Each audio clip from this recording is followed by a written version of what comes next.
Are FHA loans the right loan for you in 2023? In this video, I'm going to go over the good, the bad, and everything in between when it comes to FHA loans. Whether you're a first-time homebuyer or maybe just looking for some flexible financing options, I'm here to unveil the real truth about FHA loans and if it's the best loan for you. Thank you for joining. This is Trevor Higgins with All Things Charlotte Real Estate and Mortgages. Let's get started. Let's kick this thing off with the good. What are the good things about FHA loans? Well, I'm going to start with number one, flexible underwriting. What do I mean by that? I mean, number one, we can often use lower credit scores with FHA loans. An FHA loan typically allows you to go down to as little as a 580, in some situations, maybe even lower, and still get approved for the loan. It also allows for flexible debt ratios. So the debt ratio limit on an FHA loan is typically 56.9%, as long as you can get an approved response through what we call the automated underwriting system. And this is a system that us loan officers use to run the loan through and grade the risk. It's going to give us an approval response or a refer response. A refer just means we might have a little bit of work to do. It might be a little bit of a harder loan. Potentially what we call a manual underwrite, and we'll talk more about that later. So a conventional loan typically is going to have a limit of 49.9%. So FHA is going to be a little bit more flexible on the debt ratio. It's going to be a little bit more flexible on the credit score requirement. Another nice thing about FHA loans is you can typically combine them with most state and local programs for down payment assistance. It's one of the most common things we see in combining loans. Now, don't get me wrong, there are some out there that can be combined with a conventional loan, FHA loans, USDA loans, conventional loans. There's a lot of different loans out there, but one of the most common loans used with down payment assistance is going to be an FHA loan. Now, probably my two favorite things about FHA loans are going to be the fact that they decided to reduce what they call the mortgage insurance premium this year.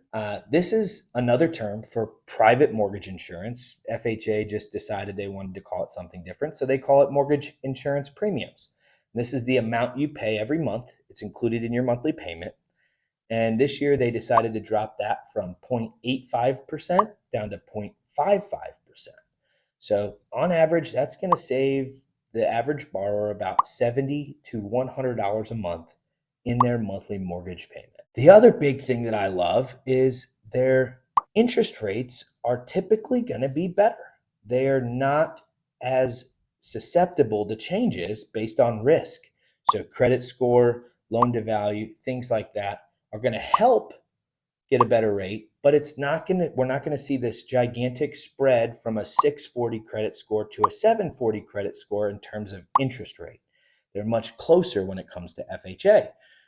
That, and in combination with all the loan level price adjustments and changes that were just made into conventional loans, I have a feeling we're going to start seeing a lot more FHA loans in the future. And we'll talk more about that here in a minute. But those are some of the big things and big reasons why I love FHA loans, because of their flexibility. And it doesn't matter if you're a first-time home buyer. One of the biggest misconceptions that I see or hear is that an FHA loan is for first-time home buyers, and that's simply not true. Anybody can have an FHA loan. You can own 20 different houses and still get an FHA loan as long as you're buying a primary residence or a residence that you're going to be moving into. Now that we talked about some of my favorite things about FHA loans here in 2023, let's talk about some things that may be potential downsides. First things first is going to be what we call the upfront mortgage insurance premium. Now, this is an amount that's rolled into the loan. It's 1.75% of the loan, and it's charged on every FHA loan. And it does get rolled into the loan. So it's not something you pay for up front, but it is something that you're going to have to pay eventually. Now, what is this used for? I do get that question, not super often, but I want to go ahead and answer that now. And this is used for insurance, basically a pool of money for HUD, or FHA is managed by HUD, our housing authority. And this money is pulled together for insurance or to cover any losses on foreclosures. So that's what it's earmarked for. That's what makes it available. But without that piece, this is one very important pivotal piece to the loan that allows them to be more flexible on their debt ratios, credit score requirements, and underwriting requirements as a whole. So it is something that is extremely important. It is potentially a downside as well. 1.75% of your loan amount rolled into the loan can definitely add up depending on what your purchase price is and how much you're putting down. The second thing is going to be the loan limits. FHA loan limits are much lower than conventional or conforming loan limits in most counties across the United States. That FHA loan limit is going to be $472,000 versus the conforming loan limit, which is going to be $726,000. Wow, that's a huge difference. So if you're looking to purchase a more expensive property, let's say something in the upper five, six, or $700,000, FHA loan is probably not going to be the best loan for you unless you have a significant amount to put down, and there may be a reason for that. But it is going to be pretty limited as far as there is no way to get over that limit. Now, this limit does change based on your county. It also changes based on how many units are in the property. So we've done a video in the past about using an FHA loan to buy a multi-unit property like a duplex or a triplex, something like that. And this is a great investment strategy, not for today's video, but something you can definitely check out our channel and refer back to, as we love talking about ways to buy investment properties and build wealth. But the more units you have in a property, the higher that limit does go up. And if you're in a high balance or uh, higher or more expensive county in the United States, then that loan limit is also going to be higher. All right, so now I wanted to talk about why FHA loans tend to get a bad reputation with real estate agents. And I think this is extremely important. We're going to talk in a little bit more about why I think we're going to start seeing more FHA loans, but why they get a bad reputation. I think this is something important that we need to talk about. And the first big one that every real estate agent always asks is the property standards. So FHA does have a little bit more strict property standards when it comes to the things they want to see on a property. Now, most of these items that will come up on an FHA appraisal actually should come up on a conventional appraisal because they're typically going to be safety related. For example, if you have a deck that's over 36 inches off the ground and there's no railing around it, they're going to ask you to add a railing. If you have stairs that are over a 36-inch drop and there's no handrail, they're going to want you to have a handrail. Exposed wires, exposed piping, these are all safety concerns and things that they're probably going to want taken care of. Potentially broken glass or again, trash, things like that they're going to talk about. The one that everyone decides to discuss is peeling paint. Peeling paint. So especially in a property that was built prior to the 70s, they're going to ask because you have the potential to have lead-based paint. So if there's peeling paint, they want you to scrape that paint off, repaint it, and make sure you expose of all those paint chips, which that is more exclusive to an FHA loan. But if you know that ahead of time, chances are it's not going to be that big of a deal in terms of affecting your transaction. I think the funniest thing when we talk about FHA loans and property standards are most of these things are almost like built-in protection for you, the buyer, right? These are things that you're going to want fixed. There's safety concerns, there's safety issues. That's probably something you're going to want to make sure that it gets corrected before you move into the property. So that's the one thing I think is actually kind of a good thing on an FHA loan is it's almost like built-in insurance for you as a buyer to make sure that you're getting into a property that meets modern standards in terms of living. And then the other big thing, big reason I think that they can have a bad reputation for real estate agents are the flexibility and qualification. Because they are more flexible in qualification, agents can start to question how qualified is this individual. And while I understand this completely, to be honest, this is all going to come down to the loan officer. This is why I've said for many years, it's all about who is doing your pre-approval, who is doing your pre-qualification. That is the most important piece. It doesn't matter what type of loan it is, as long as they know what they're doing and they're verifying through documentation.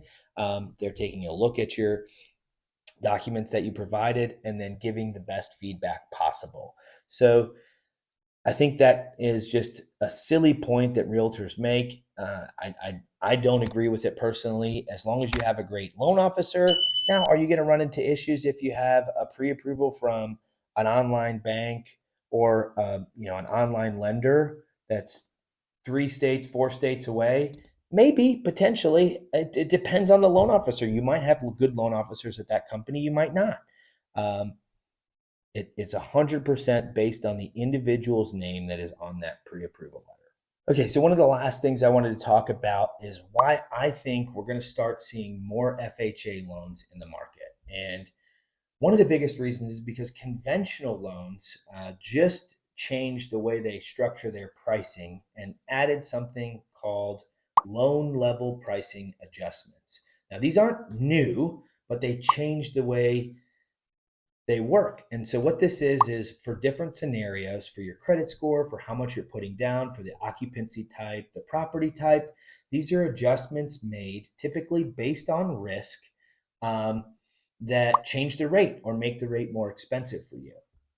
So why I think we're going to start to see more of those are because in the middle credit score range of about 660 to 700, 720, depending on the scenario, especially if you're putting minimum down, FHA might be a better deal with their recently reduced mortgage insurance premiums and the lack of loan level pricing adjustments. I think you could potentially have a quite a bit different, at least in some scenarios that I've seen recently. You can have quite a bit lower interest rate on an FHA loan versus a conventional loan, making the monthly payment cheaper ultimately for you as the buyer. I think that's a huge piece of it. I also think that with a higher interest rate, obviously you're going to have a higher payment and it's going to affect the debt ratios a little bit more. With higher interest rates as a whole in the economy that we're seeing right now, we're ultimately going to have higher monthly payments and higher debt ratios as well. This is going to cause us to use an FHA loan due to its flexibility in debt ratio requirements. So I really think this is going to be a much more used product over the next couple of years than in years past. But probably the biggest reason we're going to see that is conventional loans also continue to get more strict on their underwriting requirements. So I had mentioned earlier about that automated underwriting system, or AUS as we call it in the loan world.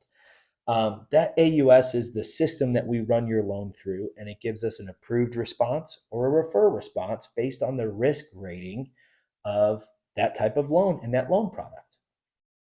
Conventional loans are continuing to get more strict and more strict. So we're seeing less approvals with lower credit scores, less approvals with higher debt ratios. We're continuing to see that box get tighter and tighter and tighter.